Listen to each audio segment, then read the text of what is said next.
महाड प्रांत कार्यालयाजवळ वाढत्या उष्णतेमुळे विद्युत ट्रान्सफॉर्मरचा स्फोट सुदैवाने जीवित आणि टळली. महाड उपविभागीय दंडाधिकारी तथा प्रांत यांच्या कार्यालयात बाहेर असणाऱ्या विद्युत ट्रान्सफॉर्मरचा वाढत्या उष्णतेमुळे स्फोट झाल्याने आग लागल्याची घटना घडली.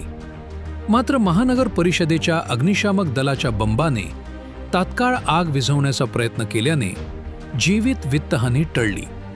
महाड उपविभागीय दंडाधिकारी तथा प्रांत यांच्या कार्यालयाला लागून असलेल्या विद्युत ट्रान्सफॉर्मरचा वाढत्या उष्णतामानामुळे स्फोट झाल्याने आग लागण्याची घटना घडली.